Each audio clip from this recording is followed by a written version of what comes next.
अपनी बूथ पर जी एक भी पूरे रोड पर एक भी आदमी अपना जाके नहीं लेना पड़ता, अपने आप आके मदद करते हैं। परिवार हमारे यहाँ 74 ढाणियाँ अधिकांश तो बड़ा मुल्ला परिवार हमारे मेरी बात सुनो, ये सुनते 20 साल हो गए। मेरे बेटे की शादी में गए थे। कुलदीप जी कह रहा ये रास्ता बनवा ले, कोई कारण होगा मैं पता लगाता हूँ, लेकिन जितने काम छतरपुर में आपको पता ही है। अब मेरे पोता 20 साल का हो गया, बेटे की शादी में गए तो उनकी गाड़ी हम ट्रैक्टर से खींच के निकाली थी यार, उन्होंने खुद कहा था ये रास्ता बनवा ले, आराम से रोज आवे मेरे पास। बिजनेस बनाने का मैं कह नहीं सकता ना, ये हर बार देते हैं, करवाता हूँ। कहीं नहीं चाहिए।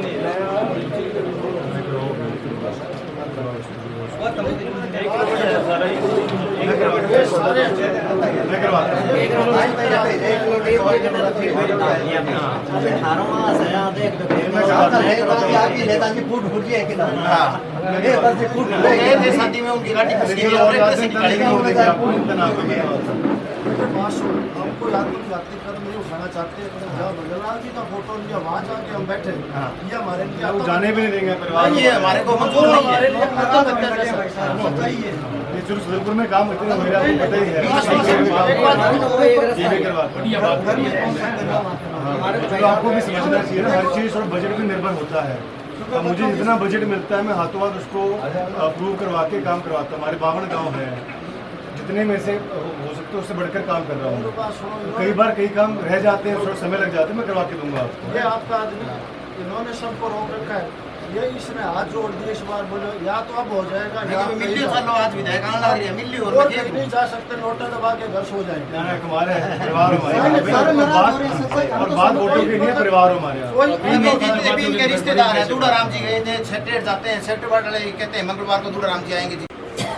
फिर भी इनको जो बेनिफिट्स मिलने चाहिए वो बेस्ड ऑन गवर्नमेंट पॉलिसी मिल नहीं रहा। प्रणाम हिंदुस्तान, आप देख रहे हैं इंडिया टाइम्स और हरियाणा टुडे। हमारे साथ हरियाणा के सबसे युवा विधायक और आदमपुर की आवाज़ भव्य बिश्नोई हैं, जो कि यहाँ पर हम देख रहे थे पिछले 1 घंटे से लगातार लगे हुए हैं और जन समस्याओं का समाधान कर रहे हैं। भव्य जी, स्वागत है आपका। बहुत बहुत धन्यवाद।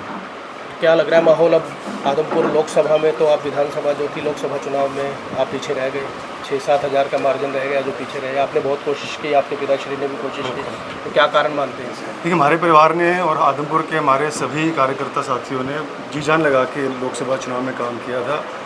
2-3 कारण थे। एक तो टिकट वितरण मेरे नज़रिए से ठीक हुआ नहीं था, और कुछ टिप्पणियाँ स्वर्गीय चौधरी भजनलाल जी के बारे में की गई थी, उनको लेकर भी लोगों में निराशा थी।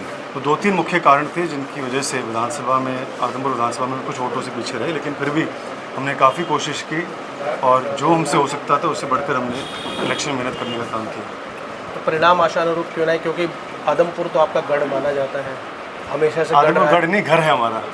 गढ़ हमारे लोगों का, आदमपुर के लोगों का है। चलिए ठीक है, आपकी लैंग्वेज में घर है, मेरी लैंग्वेज में गढ़ है, क्योंकि गढ़ एक घर ही होता है, पहले घर बनता है फिर गढ़ बनता है सर। तो कारण क्या, आपने उसको माइन्यूटली चेक किया कि क्या कारण रहा ताकि विधानसभा में इस प्रकार की पुनरावृत्ति ना हो? नहीं, लोकसभा चुनाव अलग था, विधानसभा का अलग होगा। जैसे मैंने कहा, चौधरी कुलदीप जी को अगर टिकट मिलती है तो मैं दावे से कह सकता हूँ कि हरियाणा प्रदेश की सबसे बड़े मार्जिन की जीत होती। टिकट ठीक नहीं बटी, और साथ ही स्वर्गीय चौधरी भजनलाल जी के बारे में कुछ टिप्पणियाँ जो की गई उस वजह से, क्योंकि लोग चौधरी भजनलाल जी को अपना परिवार मानते, जिस प्रकार से उन्होंने अपने जीवन काल में हिसार लोकसभा ही नहीं पूरे हरियाणा प्रदेश के अंदर ईमानदारी से काम किया था। कोई भी अगर उनके खिलाफ इस प्रकार की बदल टिप्पणी करता है तो लोगों के मन में की भावनाओं को ठेस पहुँचता है। मैं यहाँ पे देख रहा हूँ, पिछले 1 घंटे से बैठा हूँ, आप लगातार लोगों से मिल रहे हैं, उनकी समस्याओं का समाधान करने की कोशिश भी कर रहे हैं, कुछ आपने एट द स्पॉट भी किया है। लेकिन जो चौधरी भजनलाल का रुतबा होता था, जो चौधरी भजनलाल के कार्य करने की शैली थी, उसके कारण लोगों के अंदर आपके पिताजी से भी और आपसे भी बहुत ज़्यादा आशाएं होती हैं, बहुत ज़्यादा विश्वास होता है कि यहाँ पर हम आए हैं तो काम होकर ही रहेगा। तो उन आशाओं के ऊपर आप कैसा खरा उतरने का कैसा प्रयास कर रहे हैं? नहीं, पूरा स्वर्गीय चौधरी भजनलाल जी का मुकाबला तो हम तो क्या कोई भी 7 जन्मों में नहीं कर सकता। वो एक प्रकार से महान आत्मा थे, लेकिन उन्हीं के पच्चनों पर चलने की कोशिश चौधरी कुलदीप जी भी कर रहे हैं कितने सालों से, और मैं भी उनके पच्चनों पर चलने का हर प्रयास कर रहा हूँ। जिस प्रकार से आपने भी देखा, जो समस्याएं हमारे सामने आ रही हैं, हमारी तो कोशिश यही रहती है, क्योंकि चाहे आदमपुर के लोग हैं, चाहे हिसार के लोग हैं, हरियाणा के लोग हैं, हमारे परिवार के लोग हैं, तो हमारी कोशिश हमेशा ही रहती है कि उनके समाधान जल्द से जल्द हो। कई काम ऐसे होते हैं जो हाथों हाथ हो भी जाते हैं, कई काम ऐसे भी है क्योंकि जो प्रशासनिक कार्रवाई है अक्सर उसमें समय लग जाता है। कई कामों बजट की सीमा भी होती है, तो कई कामों में समय भी लग जाता है, लेकिन हमारी कोशिश यही है कि जल्द से जल्द काम हो। और मैं आभारी हूँ हमारे बहुत ही लोकप्रिय मुख्यमंत्री श्री नायब सिंह जी का, जब से उन्होंने कमान संभाली है बहुत ही बेहतरीन ढंग से, ईमानदारी के साथ, मिलनसार भावना के साथ लोगों के काम हो रहे हैं। और मुझे उम्मीद नहीं, भरोसा है कि आने वाले 1-2 महीनों में इसका परिणाम भी आपको देखने को मिलेगा। भूपेंद्र सिंह हुड्डा कह रहे हैं, विपक्ष के नेता, कि अब तो पानी सिर से ऊपर गुजर चुका है। जो आप घोषणाएं कर रहे हैं या जो आप लॉलीपॉप्स दे रहे हैं, वो ये बोल रहे हैं कि लॉलीपॉप्स दे रहे हैं, अब जनता बरगलाने को नहीं बरगला सकते। हरियाणा में कांग्रेस की सरकार बनेगी और हम 70 सीटों के साथ सरकार बनाएंगे। क्या प्रतिक्रिया है आपकी? हुड्डा साहब मुझसे बड़े हैं, मैं पहले भी कहा है, मैं उनके खिलाफ कोई टिप्पणी नहीं करना चाहूँगा, वो माननीय है, वरिष्ठ नेता है। मैं तो इतना ही कहना चाहूँगा कि दावे तो कोई भी कर सकता है, मैं भी दावे कर सकता हूँ किसी भी चीज़ की, लेकिन भारतीय जनता पार्टी और चौधरी भजनलाल परिवार तथ्यों के आधार पर, सत्य के आधार पर बातें करता है। कितने काम आदमपुर में, हिसार में, हरियाणा में हुए हैं, वो जनता के सामने हैं। और जनता जनार्दन है, जब फैसला हार जीत का जनता करती है, ना कि कांग्रेस पार्टी या बीजेपी। जब से अनिल विज गृह मंत्री पद से हटे हैं, उसके बाद से कानून व्यवस्था बहुत ज़्यादा लच्चर हो गई है। आए दिन चेन स्नैचिंग की घटनाएं हो रही हैं। यहाँ पर महिंद्रा के शोरूम पे गोलीबारी हो गई, व्यापारी विरोध में है, अभी तक कोई ठोस कार्रवाई नहीं हो पाई है, एसपी भी बदल दिया गया है। आपकी क्या प्रतिक्रिया है? देखिए, इसमें मैं अधिकृत नहीं हूँ कि मैं इस पर विस्तार में टिप्पणी करूँ। मैं इतना ही कहूँगा कि कानून व्यवस्था को लेकर भी और सभी विभागों को लेकर भाजपा सरकार बहुत ही गंभीर है। और अगर जो हमारे हादसे हुए हैं पीछे, तो जल्द से जल्द इन पर कार्रवाई होगी प्रशासन द्वारा।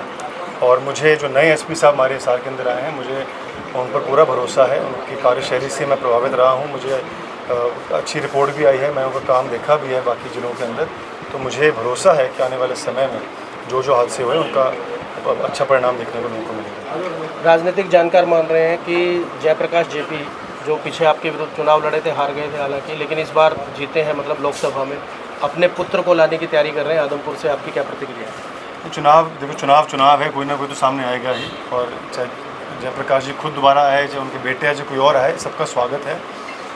आदमपुर का चुनाव जो है वो आदमपुर बनाम भारी ताकतों का होता है। हमेशा आदमपुर पिछले 56 सालों से आदमपुरी चुनाव जीती है, इस बार भी आदमपुरी चुनाव जीती है। जैसा कि सुनने में भी आ रहा है और लग भी रहा है कि जो जयप्रकाश हैं वो बोलते भी हैं, अक्सर बोलते हैं कि आप और आपके पिताश्री ड्राइंग रूम की पॉलिटिक्स करते हैं, प्रवासी पक्षी की तरह आते हैं, हफ्ते में 10 दिन में, 15 दिन में या महीने में एक बार, फिर वापस दिल्ली चले जाते हैं। तो आपकी क्या प्रतिक्रिया है इस बयान पर? अगर ड्राइंग रूम में पॉलिटिक्स कर रहे होते तो आज हम जनता के बीच में बैठे हैं, तो ये आपको देखने को नहीं मिलता।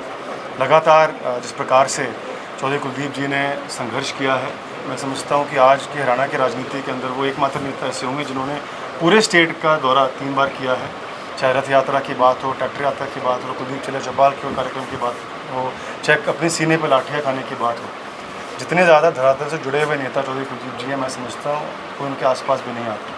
तो इस प्रकार की टिप्पणियों से हमें कोई फ़र्क नहीं पड़ता। हमने तो लोगों के काम करने, लोगों के बीच में रहना है और आगे भी करते रहना है। क्या आपको नहीं लगता कि जो कार्य आप कर रहे हैं या जो आपकी सरकार द्वारा किए जा रहे हैं, वो कार्य जनता के बीच में पहुंच नहीं पा रहे हैं? क्यों नहीं? उपलब्धियाँ आपकी? नहीं, मैंने यहाँ पर भी देखा है कि जैसे आपने बोला कि हमने 5 गाँव के मालिकाना हक दिलवा दिया, लेकिन वो बोले जी वो तो ठीक है, अब आगे की बात करिए। अभी आपके सामने ही थे। तो कब तक ये जनता तक बात पहुँचेगी, क्योंकि विधानसभा चुनाव सिर पर है? नहीं, देखिए, काम तो पहुँच ही रहे लोगों के बीच में। आप खुद ही कह रहे, लोगों ने माना मालिकाना हक का इतना बड़ा काम तो कोई सोच भी नहीं सकता था। इतने सालों से, कई दशकों से लोग, हमारे बीड़ हिसार के 5 गाँव की मांग थी कि उनको मालिकाना हक मिले। और मैं उप मुख्यमंत्री श्री मनोहर लाल जी का आभारी हूँ कि उन्होंने हमारी बातों को गंभीरता से समझा, सुना और लोगों को सकारात्मक परिणाम देने का काम किया। और परिणाम मिल भी रहा है। अब देखिए किस प्रकार से, हम आपको आमंत्रित भी करता हूँ, आदमपुर आइए। पिछले 1.5 साल के अंदर हमने 700 करोड़ से ज़्यादा कामों को अंजाम देने का काम किया है। कई काम प्रगति पर है, कई काम पूरे हो भी गए हैं और आने वाले समय में और भी काम आपको देखने को मिलेंगे। समस्याएं किसी से दूर नहीं हैं। हो सकता है लोगों का एक काम हो गया हो, दूसरे में रिजल्ट मिलने में थोड़ा समय और लगे, लेकिन काम सबके होंगे। और काम लेना आदमपुर की जनता का अधिकार है, वो हमारे परिवार है और 7 जन्मों में भी उनका हम एहसान नहीं चुका सकते। तो जो कोशिशें हम आज भी कर रहे हैं, ये बहुत छोटी है। कांग्रेस वाले कह रहे हैं कि कुलदीप बिश्नोई और नोवे बिश्नोई दोबारा घर वापसी करेंगे, तो ऐसा कुछ है? हम सोच भी नहीं सकते। हम भारतीय जनता पार्टी में ही दम तोड़ेंगे। धन्यवाद हमसे बात करने के लिए। आपने बड़े बेबाकी से हमारे प्रश्नों के जवाब। बहुत बहुत